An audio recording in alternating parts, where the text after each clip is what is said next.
And then I would also tell you, I like, of course, Reese's Peanut Butter Cups, which who doesn't? I mean, it's the best candy on earth. So I don't know if that made it to the YouTube stream because we just started as you were discussing candy, but that's outstanding. If the boys have any friends that live near where we do next year, man, the cul-de-sac on my block, they go really nuts. solid? Smoke machines Yeah. and music and all kinds good. of stuff. Yeah, that's good stuff. Yeah, it was a good time. Well, all right, we'll get straight to it here. By the way, you can find me at Jay Cameron Show on Twitter. Appreciate you guys in the chat here on Warchant TV. And obviously, we love all of you listening on 93.3 Real Talk Radio. I would invite you to like and subscribe to the Warchant TV feed. It does benefit us greatly if you do so. It allows us to bring better coverage and gives us more options moving forward with what we do. So that's good, too. So, listen, I'm not mad today. I'm disappointed. Before we came on, Daryl said in the chat, I'm sure Jeff's going to just come on here and say, I told you so. Well, I mean, not gleefully. I'm not happy, but the game did play out exactly as I stated that it would, for the most part. I mean, I felt like in game, and Tom, I think you did based on our after game text thread, I felt like we were about to steal a game we didn't deserve to win. I mean, we were very close to winning the game. Jermaine Johnson almost made that possible with the strip sack and the touchdown. But on a per down basis, we got dominated. If you remove, and you can't, plays count. I don't want to do that thing where you're like, well, just take away. No, you can't. Plays happen and they count. But if you're trying to get a gauge for the level of dominance or the level of competitiveness on a series-to-series or a play-to-play basis, you can look at the greater number of plays as opposed to a singular play. So that's why people bring that up, and I bring it up here. Basically, if you remove the Toa Fili play, we did nothing. We did nothing. And if you're going to look at it per yards per attempt, if you're going to look at success rate, whatever advanced metric you want to look at, you can look at traditional stats. Anything you want to look at bears this out. It lets you know that offensively, we did nothing. And this was somewhat easy to predict. And a lot of people did, not just me, because we're at a severe mismatch up front with Clemson. And games get real simple. Games get very simple when one side is going to dominate the line of scrimmage over the other side. You can talk all you want about a skill position player, about a quarterback, about officiating, about home or away, about a play call or two, whatever you want. But watch any game of football. There are outliers, I get it, but watch any game of football. You guys know this, and when emotions are not involved, you know it even more. If one side of the ball is kicking the other side of the ball's ass in the trenches, the game is over. Barring big special teams plays, and we lost the special teams battle by a mile, even with them missing 3 kicks, by the way, meaning Clemson. So, barring that, or barring an absurd number of turnovers, in particular turnovers that lead directly to points, so like a pick 6 or something like that. The only way that those stats in the trenches or where a defensive line is dominating an offensive line doesn't pay off is if you get some of these other elements that take hold, such as the 99-yard kickoff return, a pick 6, a scoop and score, like things like that, right? Or if you completely dominate with your defensive line against their offensive line and give yourself a chance to win a 17-10 game. And it almost happened. Because I thought our front four played well. I thought the second level, the third level, the back end of the defense was, for the most part, pretty damn bad. I think you saw too much success in the air where their receivers made plays, and our defensive backs did not make plays. Now, is that forgivable because Clemson has good receivers? It is. You got to make some plays. And luckily we saw some guys make a few of them. They did create some turnovers, so that's exciting.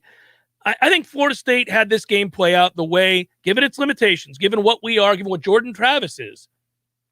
On the one hand, that young man deserves an awful lot of credit for whatever momentum we had going into the game and for the successes that we've had on offense this year. On the other hand, he is extremely limited as a quarterback. He does one thing well and extraordinarily well. But when it gets taken away, and Clemson took it away and a lot in this game, they basically said, you're not going to do that. And we first guessed that. I think a lot of people did.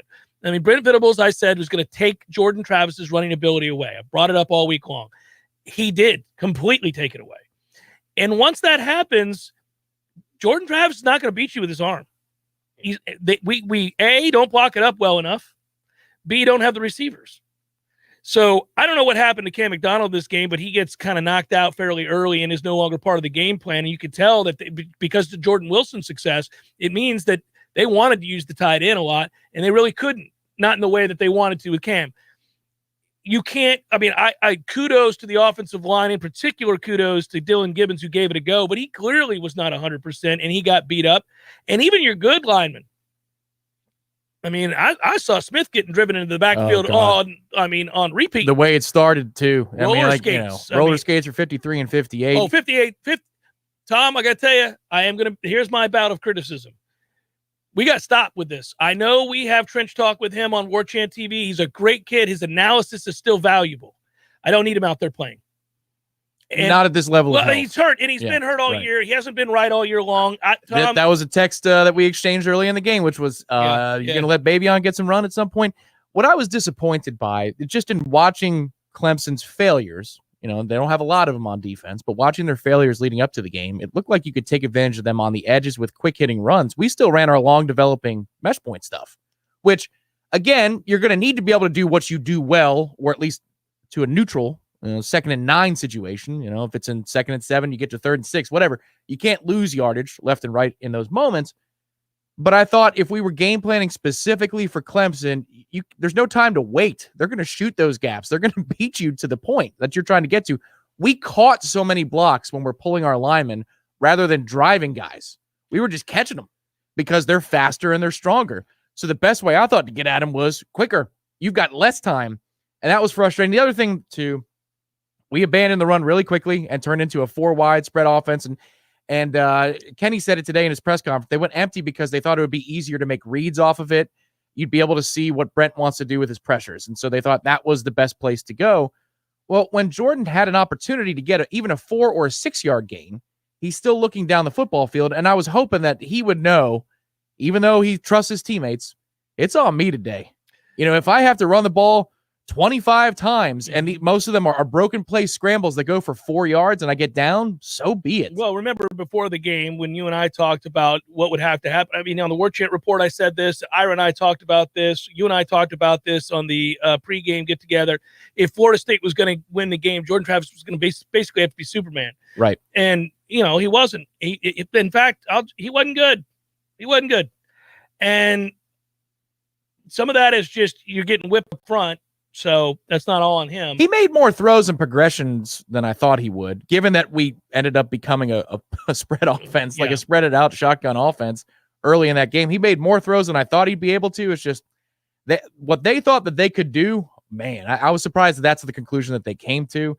But you're just not good enough. I mean, there's not a whole lot of good answers here. No, I think some point it's okay to say, okay, well, I want to do this. And then you might counter with say, well, we want to do this. Okay, well, all of this presupposes our ability to block somebody in this game. And if you can't, you can't. I mean, you're not suddenly magically going to be able to. There are teams in the second half of the schedule where that is a stark reality. Now, Clemson being the best of those teams defensively. And no matter what you want to say, when emotions run high and you're frustrated because the game was there for the taking, you could have won this game. There's no doubt. You're about 2 first downs away from getting it. Yeah, you're about to win a game that maybe by rights you shouldn't have won, but you could have. You almost did. And that too is encouraging, by the way. But I get it. But we were 4 of 13 on 3rd down. When he had to throw and they knew he was going to throw, he couldn't throw. I mean, it's just like, I mean, that's, and also, Tom, and I know you'll break this down because you do it 3rd and Lang. And I don't know if you're going to look ahead to a little bit of both. Okay. Well, I mean, it's going to be an ugly proposition for you to break down all the times that Jordan made the wrong decision to give when he could on RPOs. Oh, that we assumed that the North Carolina game was a turning point was an incorrect assumption. Yeah. It was a good day. I mean, right now, it was a good day. I stopped it. Okay, so you sent me a screenshot. It was funny that you sent me that because I was in the process at the time of pausing it because I thought my eyes in real time was like, what are we doing here? But he had a lot of those in this game.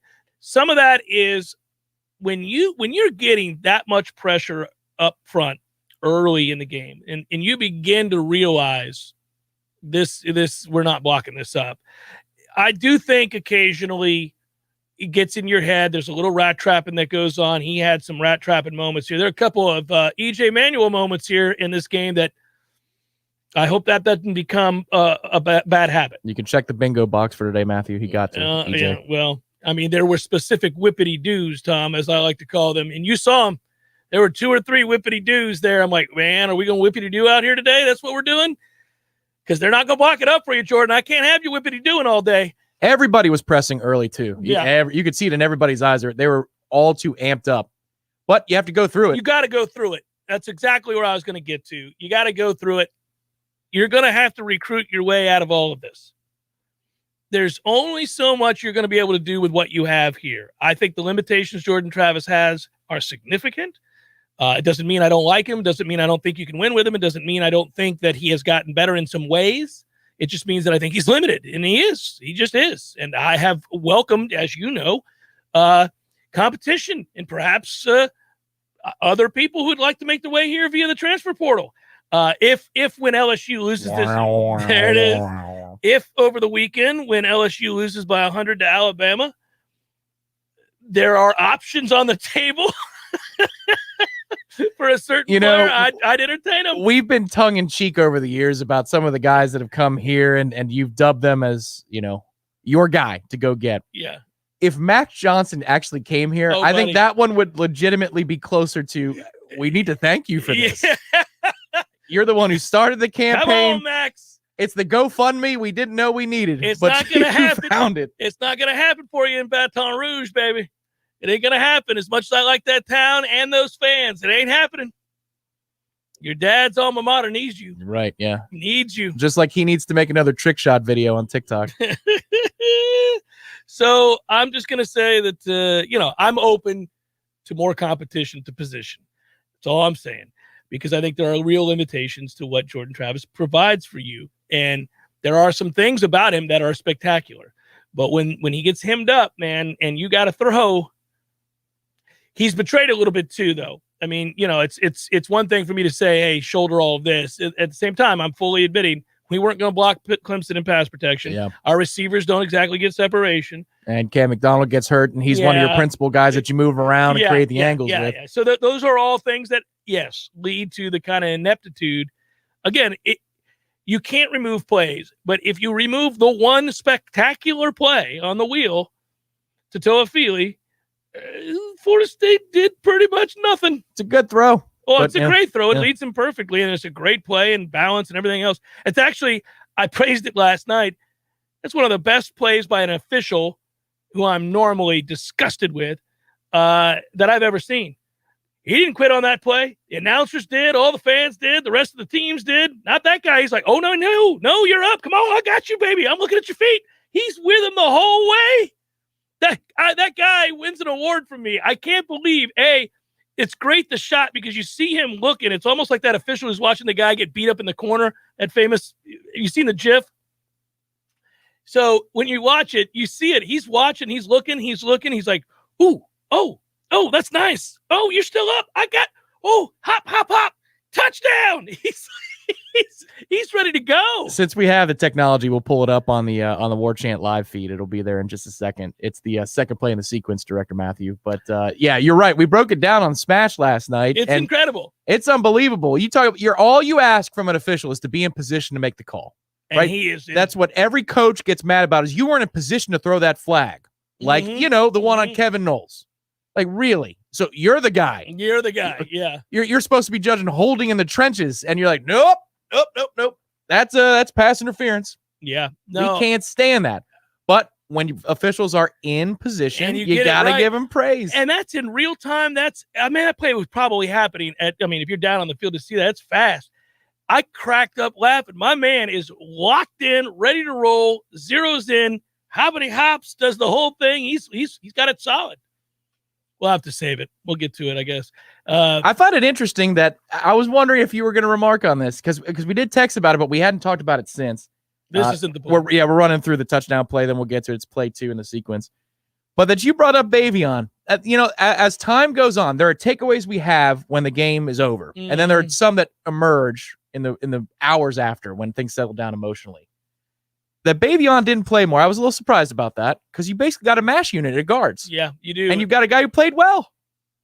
There's the official. Okay, now look at him. I got you. Yeah. But if there's another... He almost kind of prances with him, too. Yeah, he's actually proud of him. I mean, he's not... If you can't see it from here, but you see him looking? No. He hasn't even come close to signaling for that play to be over. Yep. He's like, oh, no, you're not down. Come on, get up, big man. Let's elevate that guy to head official. Can he be a head referee? Because every week this conference is so bad. He wants him. There goes Norvell racing down. Here comes this ref. I got it. I'm on this. Oh no, you're still up. Come on, come with me. Let's go. Stay in. Touchdown. Yeah. The best part, there's a view that FSU football tweeted out yesterday. It's from the end zone. And you see Norvell chasing Toafili down the sideline. He thinks there's a flag behind. He's mad about when he's tackling. Well, he's telling him to go tempo because he thinks the tackle had happened. Yeah. So it's all the next play. And Kenny said today to the press that he was calling the next play. Because they're just, you got to go. You got to move. If you got Clemson on the ropes, this is the chance we got. You gotta go. We're not going to see the red zone a lot today, boys. So let's get these calls in and let's hit them with tempo. Because that's a tough situation on big plays. Often you see timeouts called because you don't have your stuff together. So Mike is trying to rally the troops. I love that he's ruined that. But you know who didn't give up on him? That side judge. That side judge is like, no, I got you. And that side judge has some light feet. I got you. That foot's still in. Oh, that's a touchdown, my man. Yeah. I got you. Chef Cameron Show 93.3, Real Talk Radio, Warchant TV. Whitten Glass has been taking care of families since 1945. Experienced, reliable professionals who offer only the best, like Whitten's top-of-the-line bath enclosures. Eye-catching storefronts are a specialty at Whitten Glass, and they provide precise installation. Whitten Glass, Tallahassee's first family in glass. Online at whittenglass.com. Call 850-222-5781. Our partners at ISF know you want to do amazing things. You have big ideas and goals for the future. For over 40 years, ISF has focused on solving the future for state government through strategy, process, and technology. As a national management and IT consulting firm, ISF has the expertise to transform strategies, refine processes, and implement solutions to lead you in today's changing environment. ISF, your vision plus our expertise brings your brilliant ideas to life. Visit ISF.com to learn more. ISF, solving the future. Choose Hearth and Patio for custom fireplaces, maintenance, outdoor grills, kitchens, fire pits, lighting, and so much more. Check out all of Hearth and Patio's options online at hearthpatiotallahassee.com. Hearth and Patio, they keep the home fires burning. Applications, onboarding, payroll, termination. Business owners and managers, these are the processes that take away too much time from what you do best. But what if there was a locally owned, responsive solution that would charge you a fraction of the big national payroll companies? Sound too good to be true? It's not. North Florida Payroll Services is Tallahassee owned for nearly 15 years. And in that time, their prices have never changed. The reason North Florida Payroll Services can do that? Exceptional customer service that constantly evolves with the latest technology. From application to termination, for turnkey service for your payroll and HR services, trust a Tallahassee expert and save yourself time and money. North Florida Payroll Services. Online at northfloridapayroll.com. When the forgotten poor are in need of healing, they wait for a ship unlike any other. Mercy Ships, a floating hospital staffed by volunteers, heroes of mercy who donate their time to save lives. Every human has the right to have a place at the table of the human race. If you could just see the smiles that you get when lives have been changed, then it would make it all worth it. To learn more about Heroes of Mercy, go to mercyships.org. Diabetes, high blood pressure, anxiety meds, everyone's on them. If you're a 50-year-old male, maybe a bit beefy, or even with type 2 diabetes, $1 million of term insurance may only cost you about $200 a month. Affordable term life insurance is out there. Call Term Provider and speak with Big Lou at 800-481-1458, 800-481-1458, or visit biglou.com. Remember, Big Lou's like you. He's on meds too. The Tuskegee Airmen were America's first black military pilots, and a special historic exhibit is here this week in Tallahassee. Hi, this is Dr. A.J. Brickler inviting you to bring the whole family to see this large, fascinating exhibit. inside the Flightline Group hangar at the Tallahassee Airport, now through Saturday. You can find exact dates and times and all the information on this website, TallahasseeVeteransOutreach.org.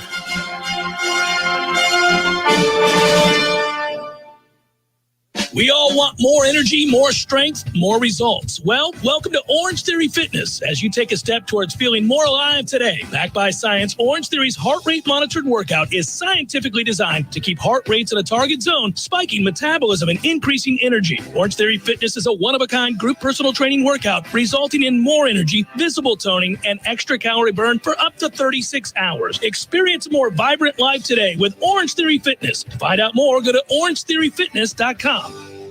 The Jeff Cameron Show, brought to you by Orange Theory Fitness. 2 Tallahassee locations, Midtown on Thomasville Road and Northside in the Village Common Shopping Center. Online at orangetheoryfitness.com.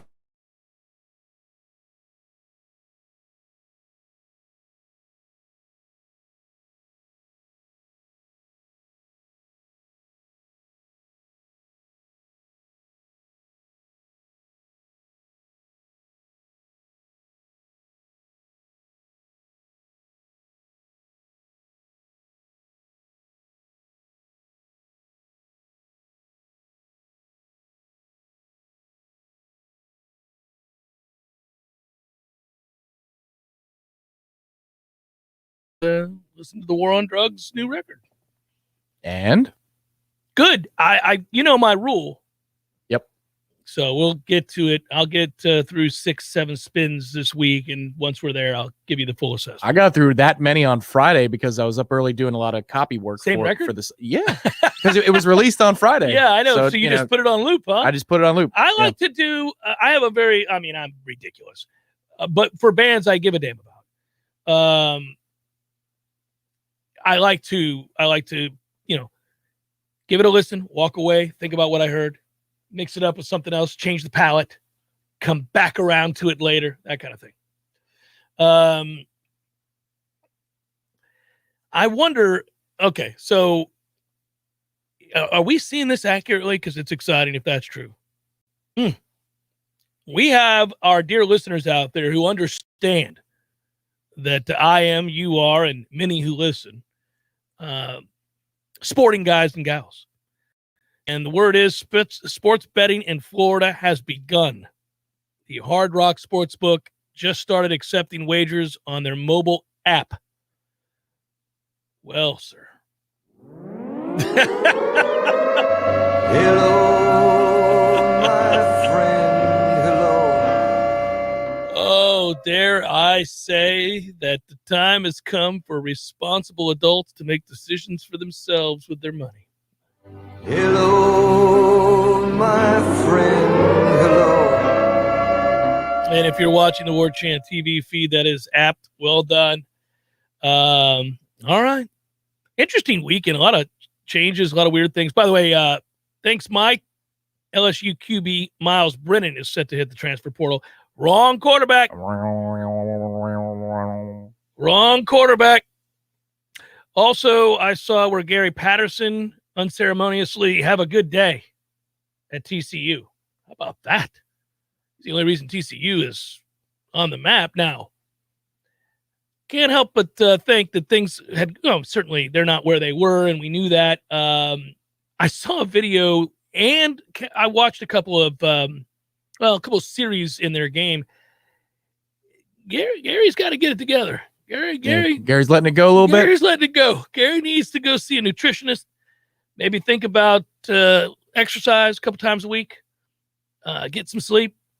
Let's get ourselves together, Gary. I'm getting worried about you. We've got a jacked up, kind of a cockeyed hip going on there with all the weight going on. And damn it. Yeah. I got us to the Big 12. How do I get us to the SEC? I don't know.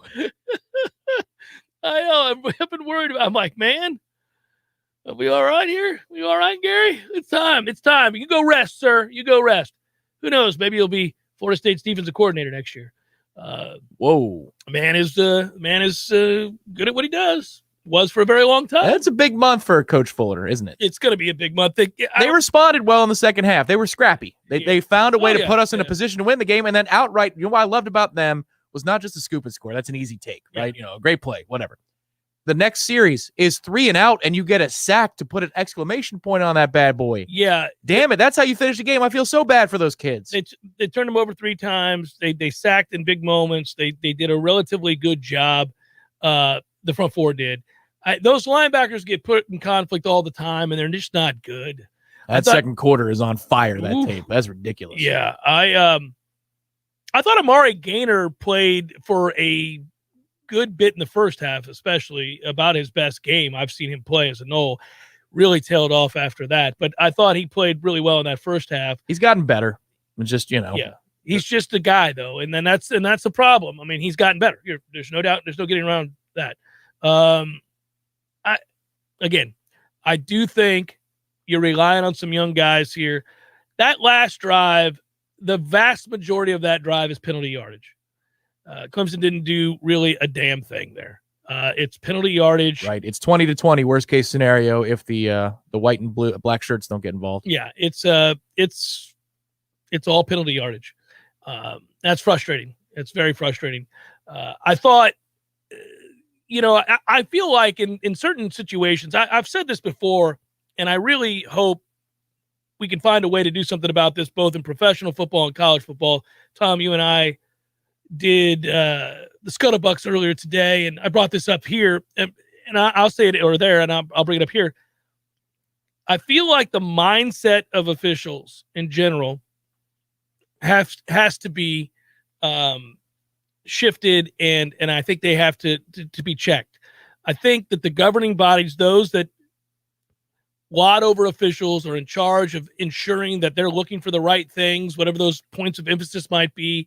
Or is there a collective way of viewing a game? I understand in the last 10 years, they have been really emphasizing more than anything else safety. Got it. Because for the better part of the existence of football, they ignored it and then lied about it. And, now there's a huge pushback. Okay, well, that's fine. I think we've gone too far, but that's a different discussion for another time. I do think, though, that there's a difference between looking after players and all that kind of thing, as opposed to desperately searching for the infraction, as opposed to the ones that present themselves with relative ease. Now, you're going to miss some things. It's just the nature of the game with 22 guys on a field flying around. But I feel like if you watch, if every series or every play, you're hell-bent on finding something, then you will. Oh, absolutely. You absolutely will. And I feel like too often this year, on the whole, officials are looking for the flag as opposed to, oh, you forced my hand here, I've got to call it. Right. Now, there's a phrase. There's a big difference there, the spirit of the law, the spirit of the rule. Yeah, the term that Doug Rhodes, the late Doug Rhodes, used when we went to the ACC official symposium now almost 10 years ago, that I just could not disagree with more. They teach their officials, when in question, throw the flag. Yes, they do. And that is the wrong mentality. mentality. No sense. No, it's the wrong mentality. Could you imagine if our judicial system was that way? When in question, you're guilty. Yeah. Like, what is that? No, I don't like it. And it's really been, I think, emphasized this year. You see it in the NFL with the taunting calls. Man, these are grown-ass men making millions of dollars. Get the hell out of here with all your moral policing. And then secondly, I would tell you that, it's an emotional, violent game. It's a very emotional and violent game. And if you mix those two things together, people are going to let off steam. They're going to, when they succeed, when they achieve, when they work through and work hard and have a chance to make a play, and then they do, man, if a guy throws the ball in the air after a touchdown, what are we doing? We're going to call this a penalty. Look at this play. That is somehow unsportsmanlike? In what world is that unsportsmanlike? In what way does that is that taunting a Clemson player? Right. And the spirit of the rule there. And think about what goes on after that. They get the ball at their own 38 or 39 yard line because the infraction is enforced on the kickoff. Mm-hmm. You get a 3 and out. They punt the ball. We don't bother to pick up the football, which we haven't talked about special teams yet, but I'd make a change there. And that costs you what in total in net field position yardage? 40 yards, 50 yards between those two things. Between those two things. And then you get the Noles interference call, which is wrong. But I know why they called it, but it's wrong. Because he's in trail, because he got runs. But But the point is, okay, let's say you go 3 and out in that situation again. Same situation. I mean, so it's a false start on first down, all of it. And you punt the ball. Clemson's getting the ball where? Like on their 20? On their 25? Right. Because of 2 simple things. Number 1, the unsportsmanlike conduct call. Number 2, the fact that we can't pick up a punt or catch a punt ever. They lost special teams across the board. Okay, now they got lucky that Clemson's kicker sucks or did that day. Right. And that's nice. But we lost. Now, this is debated amongst football people and my friends in general. Okay, go back to now let me ask you this question. So let's wear a different hat for a second. If you were a Clemson fan, how frustrated were you with Dabo Swinney's insistence on kicking field goals? Where there's 4th and manageable opportunities to go for it. I was like, thank you. I couldn't believe he also conceded at halftime. What the hell are you doing? It was you got decent field position. It was crazy. That made no sense. No, that tells you everything you need to know about what he thinks about DJ. So that one, who had a better half at that? I mean, I'm just telling you that he has seen enough. He has been shell shocked, for lack of a better term. He has seen enough of that kid. He does not want to risk him screwing it That's up. The 40 though. That's unbelievable. I completely agree. I'm just telling you that is the direct mindset and reaction one has when they do not believe in their quarterback. Listen, watch an NFL game. Watch how many coaches who decide to punt or actually 3rd and 7. What you call on 3rd and 7 is telling you exactly what you think about your quarterback. Yeah. You see it every week. You're like, oh, man, a screen pass or a draw did you there. You just don't believe he can make a play. Now, there is a time when a defense is being overly aggressive that you have to do that. I get it. There's time and a place for a screen. Gotcha. But if that's all you call on 3rd and medium or 3rd and long, you don't believe in your quarterback at all. There's 2 possibilities. Number 1, you don't believe in the quarterback. Number 2, you're going 4-down territory. But we all know the difference in game situations and field position leverage where those things could differentiate. Mm-hmm. Yeah. If it's your own 28-yard line, 3rd and 7, and you call a draw, that's not because it's 2-down territory or 4-down territory. Yeah. No, I think that, again, he doesn't trust him. They won the game. He made some throws, but clearly they don't trust him. They don't believe in him. And then I would imagine that when they saw the strip sack touchdown, it was kind of like, well, I knew that was coming. Mm-hmm. I mean, they all kind of like, really? Here we go again. It's interesting. But back to what you said, something before that is important. And I just wanted to get it off my chest that that's not a penalty. Refs need to stop looking for that. I get by the letter of the law, there's a rule that you can't throw the ball in the air. He didn't throw it in the stands. I mean, what are we doing? Just stop that. Stop looking for these things. And to me, if you're going to call something like unsportsmanlike, you've got to be, it's got to be pretty obvious that falls under the umbrella of the spirit of that rule, that somebody's doing something to somebody in order to rub in the fact that a play went in your favor. How about Shipley and the Superman then? He does the Cam Newton thing. That should be flagged. Absolutely, it should be. And I wouldn't call a penalty on either of those things. But nor I. But I mean, if you're going to open the door to that, right, that's what I'm saying. Then we should get the ball at the 40-yard line with a chance to win the football game. That's where it all comes from. That's what I'm saying. When you do this now, you got to, if you're going to call that, you got to go straight down the line on every play. They would have been calling Tim Tebow 7 times a game. Every time he got up and did his... I'm sorry, sir. That's the Christ provision. I mean, if Christ is involved, there's nothing to flag. Yeah. Period. Well, Gregory, I don't care if DJU will finish out the season as Clemson's QB1. That's fine. He hasn't had a good season, and he's not that great. What's that have to do with anything? I'm just pointing out he did. He did play, yes. He's not a very good player. And I think they're probably devastated by that fact and frustrated. But I will say again, that special teams, we lost every part of the special teams in this game. You kick the opening kickoff out of bounds. You start right off the bat. I mean, ultimately, it doesn't hurt you, but you got to. How many games are we going to be talking about special teams? Yeah, that's where I don't think he was made available to the media today, Coach Papuchis, which is interesting. I want to point this out too. I did so on the post-game show, but the defensive ends are good. Okay, that's his position group. He's a good recruiter. So that's important to point out, because if you're going to point out that they've done a terrible job in getting these kids to execute on special teams, you do have to point out where he's done a good job. Now he has a little bit more talent to work with there on the ends. And He they've done a does, good job. Yeah. but I don't know that I'd remove him from the staff. It's just a new voice is needed on special teams. And that might be Mike too. These might be some principles that Mike's teaching because he spends a ton of time on it as well. Mm-hmm. But if you're going to make it the credo of your program, that special way do you see how well coached we are? And you know how you could see that? Special teams. Well, my man, you couldn't have picked a more wrong phase of the game.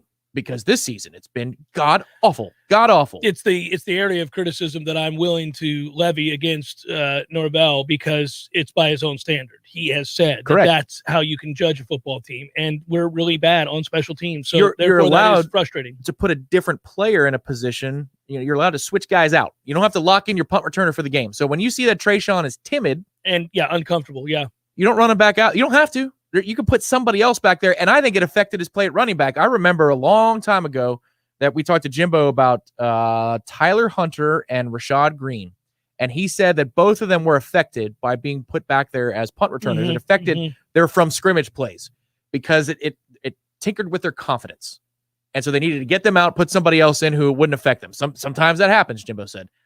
I think it affected the way Trayshawn Ward played the rest of the game. He was timid on punt returns. He didn't want to make a mistake. Rather than going and executing and trying to make a play. And that's the opposite of who he is. Look at the way we finished the North Carolina game and the heart he showed in that final run to get us a first down. That's not the player that he is. You can make an in-game adjustment and put somebody else back there. Damn it, man. It cost us 50 yards even after the first mistake. Yeah, it's frustrating. I know the way that he pays attention to detail, the way that he looks at special teams and what he thinks about it and the passion with which he speaks of it, he's got to be beside himself. He's just got to be so infinitely frustrated by watching this. So I do think that something could happen, a shuffling of responsibilities. Yeah, I'm looking. I wanted to pull up another number here. We will catch the ball inside the 5-yard line, but when you need to catch later, we will not. My God. When you're trying to win these games that you don't necessarily deserve to win, and you certainly don't deserve to win based upon talent, this would help. It would certainly help if they're like, well, damn it, if they don't make every right play on special teams. I will count this up. And again, we said going into the game, I thought if there was an advantage Florida State had, it was the front four there on the defense. I didn't like us from behind that front four. The other 7 had me concerned about what we would see. But we did have 11 tackles for loss in this game. That's a nice number. Oh, yeah. That's a nice number. 11 tackles for loss. Gave up some chunk plays, but we were present in the run game. You gave up a massive chunk play. Gave up the longest play of the year for Clemson on the 60-whatever yard run. We hadn't given up one north of 20 all year. It was a bad time to pick. Yeah. And you've got it hemmed up. You've got it kind of worked out, and he catches it. Yeah, he gets off this. Listen, we weren't good on third down. Either were they. Yards per play, again, looking at this, it was not a good day. If you go back and just look at Florida State in the run game, it's basically 2 yards a carry. That's where, if your offense is centered around, you have to have some success running the football, and you're averaging 2 yards a carry or less. Right. Yeah, the game is pretty well over because you don't have a drop back passer. Yeah, the problem to me is you let your 5th and 6th best offensive lineman play, and you sat your 4th, maybe your 3rd best in Bavion Johnson, and that's because of injuries. I'm weighting their abilities based upon injuries. Lineman, 3rd or 4th best based upon the way things have gone this season. I was hoping we'd see him out there a little bit more. I don't know that it would have changed much, but maybe a couple of situations you get into 2nd or 3rd medium where you wouldn't have. It's just those plays took so long to develop. I really thought, and when Kenny said last Monday that, well, we're not unlike Brent. We come up with different game plans, different weeks. We're completely different. I didn't think that would mean 4 wide. I thought it meant that we'd hit some quick hitting runs, maybe some speed option to the perimeter, things like that with Jordan. But I mean, if you look at the way that he played, he was clearly taught to keep his eyes down the field as long as possible this week. Well, I think you're stuck, betwixt and between, as I said before, that you're going to have to show the ability to throw the ball a little bit against them so that you force them to back up. I mean, Clemson started walking down. They knew. I mean, your receivers are not a threat. You're not going to take the lid off of it. We know you want to run the ball. Okay, beat us. Prove to me you can beat us throwing the football. I mean, Brent Venables had a pretty easy week. I mean, I would have guessed this week he would have looked at that film and said, guys, maybe he can. Let's find out. Because my suspicion is this guy is not going to beat us throwing the ball for 2 reasons. He's not accurate enough, good enough, or comfortable enough in the pocket. And B, their receivers are not going to Yeah, you know. the deep shot to Keyshawn hurt, but that third down that's behind him actually that one made hurt me worse. more mad. Yeah, me too. 'Cause that's right there. Oh, it's there. It's right there. And when you're able to make the throw rolling right to Jordan Wilson up the sideline, I'm like, hey, okay, you got the. Yeah. If you've got that in you, then you've got to back it up and hit Keyshawn in that situation. So at this point, now it becomes about not getting beat twice by the same team. You know, NC State's going to be able to do some things to you that Clemson did, but not in the same dominant way. They're not nearly as dominant up front as Clemson is. And you're here. So, you know, listen, everybody wants to jump to the Miami game. Let's wait on that. I mean, they're playing very well right now. This is a losable game. Yeah. Oh, I mean, we're an underdog, right? Yeah, we are. Yeah. A home dog. Yeah, I assume we'd be an underdog. Yeah. No, not only is it losable, you're supposed to lose. But you don't have to. You don't have to. And you got to flush this. You got to shower this game and move on. You were there. You had a chance late, rather improbably. It didn't work out. I thought, you know, when Clemson took the lead, I saw a lot of fans reach out and say, well, why didn't we do this? Why didn't we do that? Again, this is not a team with a drop back pass game. The game was basically over given the time on the clock and where Florida State received the ball after that. I mean, you're not going to engineer a drive where he puts together 5 or 6 throws. Can we have maybe not for today, maybe off the air at some point, but a discussion about the analytics of 4th and 30, whatever? Is it maybe not better to go for it and throw a Hail Mary in that situation? I like that he punted there. I get why. Yeah. But what I'm saying is you need a touchdown either way. You're going to get a stop. Maybe BT Potter misses another field goal. You save about 10, 15 seconds. Sorry, we're not going to turn into a big discussion. No. I was like, I wonder what the bots would say about this. Because I could kind of see where you've got the ball now. It's impossible. Both are impossible. So, yeah, it was what a mess. I felt so bad for the people that had Florida State plus 9.5. I'm watching it happen in slow motion. I didn't touch our game, by the way, for the record, but I'm watching it happen in slow motion, Tom. And as it's happening, you sense we've seen this. Oh, yeah. We've watched it happen all over the country. I'm like, oh, I know how this ends. Oh my God. I'll tell you what one part of my brain thought in that moment. It was, if there's no time on the clock in college, do you have to kick the PAT? You got 10.5. I know some people who had 10.5. Yeah, I was going to say. Now, that doesn't do anything for my spirits because I wanted to win the freaking football game. I was hoping maybe there'd be some kind of illegal hands to the face on Clemson, some kind of, and then we get another untimed down. And also, we don't have a quarterback who could throw the ball deeper down the field. Nobody on the roster. Wyatt Rector, anybody? No, I don't think so. Mastromato can kick with both legs. Can he throw the ball extreme distances? Hey, also, by the way, that also took it to the over. And I was it did? Oh, yeah. It was 45-46. Yeah. Dude, think about the catastrophe. I would have loved to have been at a sports book to watch that final play. Now, my heart was already broken. I knew we weren't scoring on that play. The game was over. We had lost the game. I was frustrated. It is what it is. But Parchment decides to throw it basically in the end zone. What the hell is I that? don't know. Yeah, there was a bunch of stupid stuff on that play. But as I'm watching it and I'm seeing it bounce around and I'm like, oh, no. I realized that people who had 9.5 are about to get screwed. I tweeted it out as the ball was bouncing around. I was like, oh, buddy, you're about to get screwed. And then B, I realized in that moment as he crossed the goal line, I went, that just took it to the over. Oh, the bad beat here is unreal. That's going to make it. I didn't watch last night on SportsCenter. I assume that made it. Oh, I would think so. With Van Pelt? Yeah. Had to have. That had been number one. That had to be number one. It took it to the over and the spread. That is so wrong. Hugs to all you diehard Noles that kicked not once in the groin, but twice as that play played out. It's Jeff Cameron Show, 93.3 Real Talk Radio and Warchant TV. Your local news now. A dive team recovered the body of a homicide victim from the Chattahoochee River Sunday afternoon in Jackson County. The JCSO Criminal Investigations Division arrived at Neal's Landing around 2:30 p.m. local time. The dive team conducted an exhaustive search in the area. The homicide occurred in Seminole County, Georgia. That investigation is ongoing. Around 7 a.m. Thursday morning, the Consolidated Dispatch Agency received a call about a woman who walked into a local hospital with a gunshot wound. Leon County Sheriff's Office deputies responded to the hospital and learned the shooting was domestic in nature between a man and woman who lived together. The man fled the scene after the shooting. Schools and preschools in the area were locked down as a precautionary measure. Around 10:30 a.m., the suspect, 39-year-old Clarence Washington, was taken into custody near Mayhew Street and Pepper Drive. Washington was charged with attempted homicide. He is currently being held in the Leon County Detention Center. This is Rachel Lene with your Real Talk 93.3 local news update, brought to you by McEnmore Systems, Tallahassee's go-to Mac store. Check them out online at McEnmoreSystems.com. This is meteorologist Paul Trombley with your Real Talk 93.3 weather update.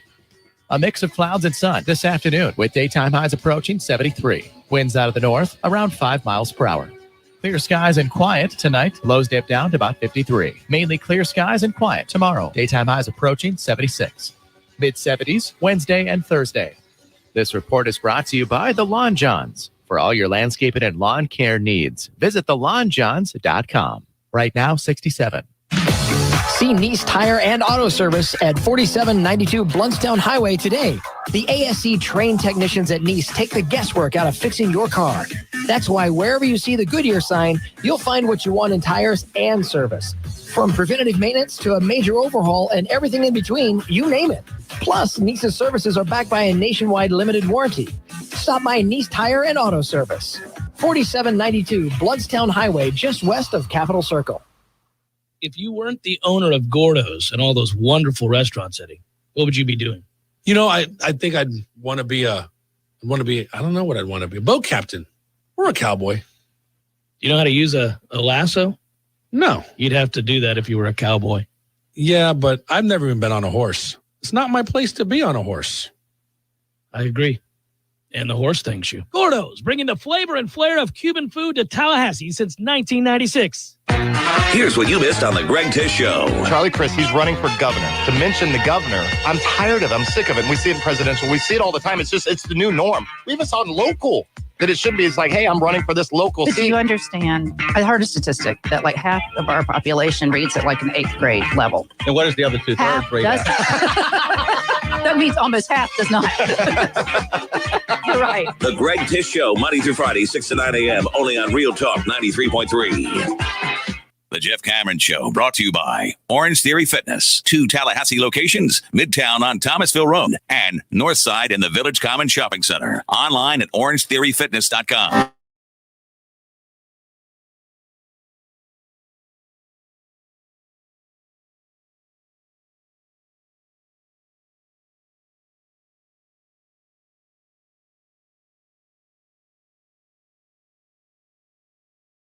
Side.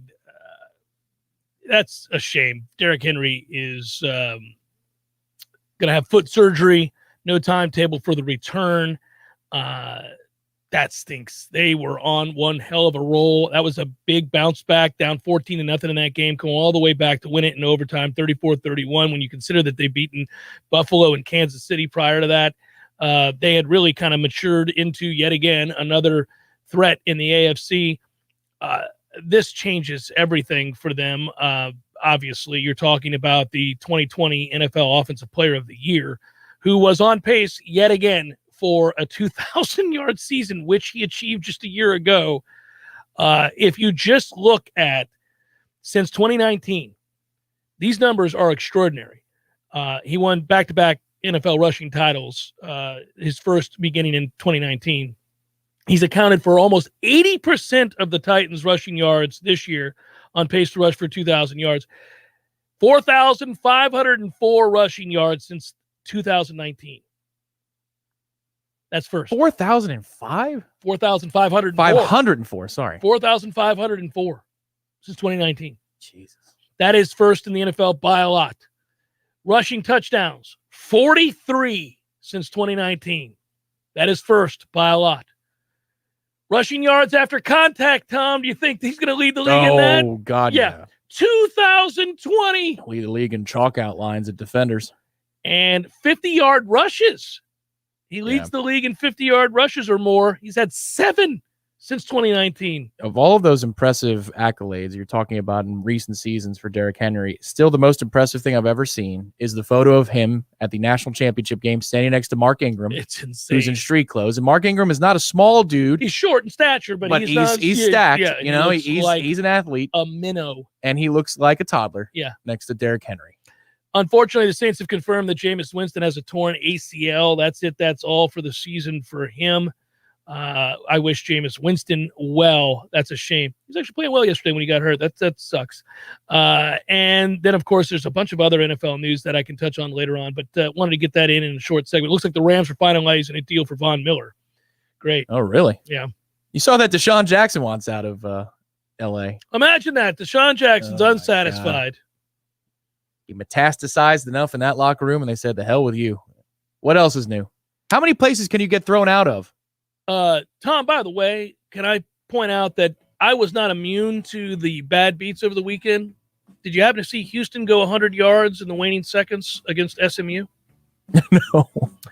100 yards. Oh, a kick return. It was tied at 37. Oh, no. I'm sorry. I may have had... Matthew pulled up that picture, by the way, of Ingram and Derrick Henry. That's a good one. But I had no idea. I'm so sorry. Yeah, I had SMU on the money line there. It's a toughie.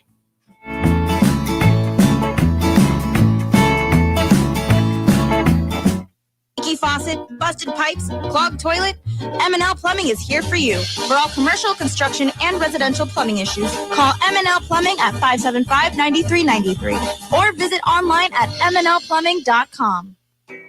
Hi, I'm Jeff, founder of Which Superior Sandwiches, and I'm here to tell you about our signature witch, the Wicked. Why call it the Wicked? Some say it's wicked tasty, some say it's wicked large. One thing's for sure, with oven-roasted turkey, ham, pepperoni, roast beef, and bacon, as well as your choice of 3 cheeses, it definitely takes you from wicked hungry to wicked happy in just a few wicked good bites. Only at Which Superior Sandwiches.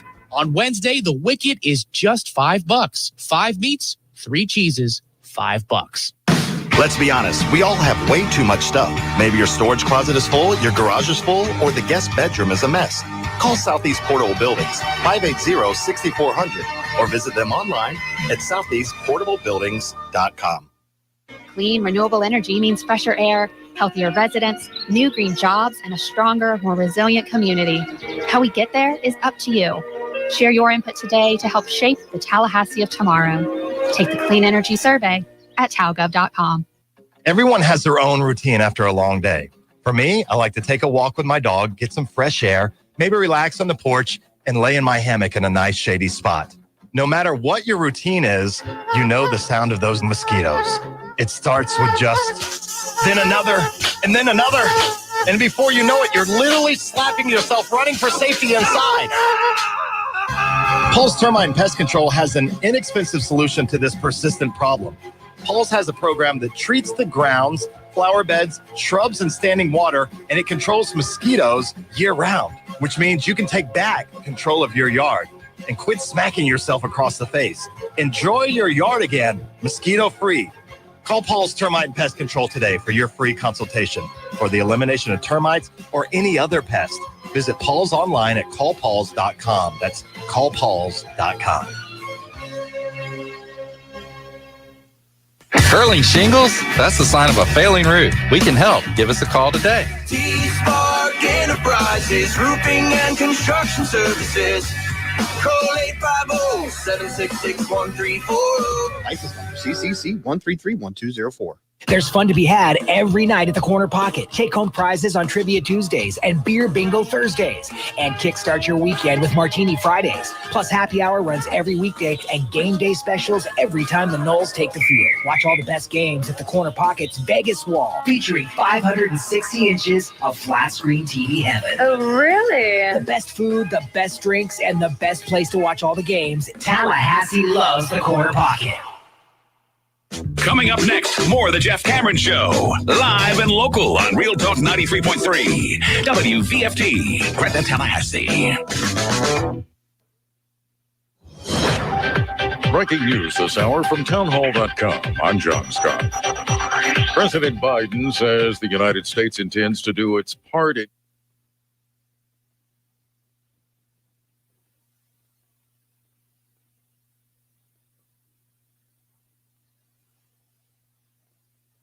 economy-wide by no later than 2050. The president speaking in Glasgow, Scotland. The conference aimed at getting governments to commit to curbing carbon emissions fast enough to keep global warming to 1.5 degrees Celsius above pre-industrial levels. Also at townhall.com, the Supreme Court heard challenges to the Texas law that has nearly ended abortion in the state. White House correspondent Greg Clugston reports. In separate challenges, the Biden administration and abortion providers argued against the pro-life law that prohibits abortions once a heartbeat is detected. Questioning from the justices largely focused on the structure of the law, which lets private citizens enforce it. The court will not be ruling on the banning of abortion, but whether federal court challenges can be made against the law. Greg Clugston, Washington. About 9,000 New York City municipal workers have been put on unpaid leave for refusing to comply with the COVID-19 vaccine mandate. It took effect today. Thousands of city firefighters have called out sick in apparent protest over that requirement. Mayor Bill de Blasio said about 9 in 10 city workers covered by the mandate have gotten vaccinated, and there have been no disruptions to city services as a result of staffing shortages. But Fire Commissioner Daniel Nigro says firehouses are open, but 18 of the department's 350 units are out of service, and many units are understaffed. On Wall Street, the Dow is ahead 41 points. The S&P is down 4. More on these stories at townhall.com. Why are cash-out refinances such a big deal right now? Uncle Ryan tries to teach me something. I really feel like right now might be a once-in-a-lifetime opportunity. I've been doing this for 18 years now, and I've just never seen a market where the rates are so low and values across the country have skyrocketed as much as they have. That combination, I remember one couple in particular, they were looking to do some home improvements at the house, but they were worried about their payments going up. Well, with rates being so low and them building up so much equity in the home over the last few years, we were able to get them to cash out for those home improvements, and their payments actually went down a little bit. Every single situation is different, but it does happen more often than you think. So it definitely does not hurt to call. We are United Faith Mortgage. United Faith Mortgage is a DBA of United Mortgage Corp. 25 Middle Park Road, Melbourne, New York. Licensed mortgage banker. For all licensing information, go to NMLSConsumerAccess.org. Corporate NMLS number 1330. Equal housing lender. Adelaide, Alaska, Hawaii, Georgia, Massachusetts, North Dakota, South Dakota, or Utah. 1/3 of Americans over the age of 55 have less than $25,000 in savings heading into retirement, and 34% have no savings at all. Maximizing your Social Security benefits is going to be a significant part of planning for the road ahead. If this sounds like you, or maybe even a loved one, give me a call. I can help. I'm Craig Collins with Collins Income Tax Solutions, and I'm offering free consultations to anyone looking to learn how to maximize their Social Security benefits. You can find me online at collinsincometexsolutionsllc.com. We all want more energy, more strength, more results. Well, welcome to Orange Theory Fitness as you take a step towards feeling more alive today. Backed by science, Orange Theory's heart rate monitored workout is scientifically designed to keep heart rates in a target zone, spiking metabolism and increasing energy. Orange Theory Fitness is a one-of-a-kind group personal training workout resulting in more energy, visible toning, and extra calorie burn for up to 36 hours. Experience a more vibrant life today with Orange Theory Fitness. To find out more, go to orangetheoryfitness.com.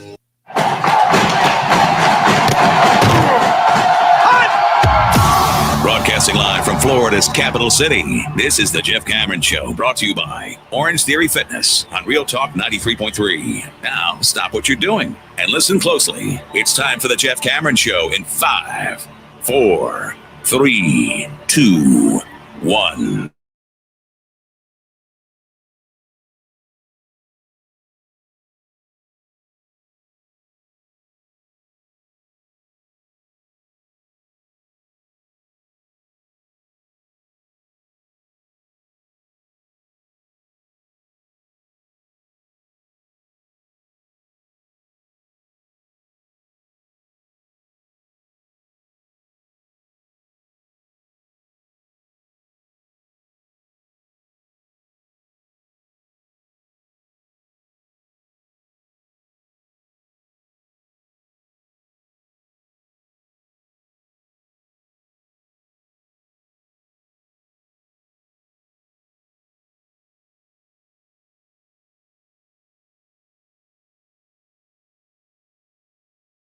On the road there against Clemson, almost found a way to win a game. that you were nearly 10-point underdogs in. And, I would say that if you go back to the 0-4 start, if you go back before the season began, if I tell you Florida State has the lead with under 5 to play, you'd say, okay, we're making real progress. Regardless of how that happens, we're making real progress. And I think that's still true, regardless of whatever offensive problems Clemson seems to have right now. Yeah, there's two ways to look at it, and I think both have some truth to it. One is you're outgunned talent for days, and you're in a position to win a football game. That promotes and connotes buy-in, right? The other is you have the ball with 5.5 minutes to go, you get a couple of first downs, and you could close it out and win the football game. The defense did enough to finish, special teams and the offense did not. That's where you lament a missed opportunity, because that did happen. It was 20-17, and you did have a chance, and you just couldn't close it out. Yeah, listen, there's a lot of things at play here. I think some of what you can't do on offense, once again, all centers around what you can't do on the offensive line against Clemson, which is our offensive line can't block their defensive line. So it starts there. And then I think you can add to the woes by noting that this is a roster that needs an awful lot of help. And when you play teams that have some elite talent on defense in particular, then you're going to have a real hard time. You can get by against middling defenses because you scheme it up, you create angles, and you find a way to really feature the 2+ players on your offense, which Jashaun Corbin and Treshaun Ward are. Outside of that, you don't have a lot. You have a wildly inconsistent and relatively average quarterback who has real limitations in his game. He's a dynamic runner who is fascinating to watch play the game because he can create something out of nothing. He gives you a fighting chance, a puncher's chance to win games, even in those in which you're outmatched because of that unique skill set. But it is still nonetheless very limited, and it has the ceiling, especially when teams can take away the run game. The aforementioned Treshaun Ward and Jashaun Corbin, you're dead in the water. And basically, outside of one big play, that's exactly what it looked like. You didn't do much offensively. Defensively, my criticisms really center around play in the first half. And I also think it's interesting to note that, I said this last night on the Smash, and I've said it before on this show, and then it was evident yet again on Saturday. Whatever's happened to Travis Jay's confidence, or I don't know of another way to describe it, because it's certainly not a lack of athleticism. He just does not make plays when he has an opportunity to make plays. And it's unfortunate because I think that kid is a special athlete. I really do. And we see things from him in practice that lets you think that he's one of your best athletes on the team. And yet he's just not making football plays. And listen, he got his head turned around. People are like, well, you don't get their head turned around. No, actually, we've been a lot better at getting our head turned around on balls. That's why we've been able to create turnovers. We've had interceptions. We've had some plays. Now, Kevin Noles was beat on that play, and so he's in phase. He can't turn around there. He actually times his hands going up because he sees the receiver's eyes, and he makes the right play, and that official blew the call. It's a bad call. But they're going to call that a lot if you don't get your head around. Bottom line is, shouldn't have been interference. They called it. Whatever. Our guys have done a better job of getting their heads around lately. He's in position. Yes, it's against the tight end who pretty much bitches him there, but I would say that your grand reward as a defensive back, and you're that long and athletic, if you're in position and you get in somebody's hip pocket and it's a fight for the ball, your reward is to make a play there. You've worked hard to be in that position. So I don't know if he's domed up. I don't know if he doesn't believe he's going to make that play. I don't know what it is, but he's not making plays, period. And after that play, you didn't see him much.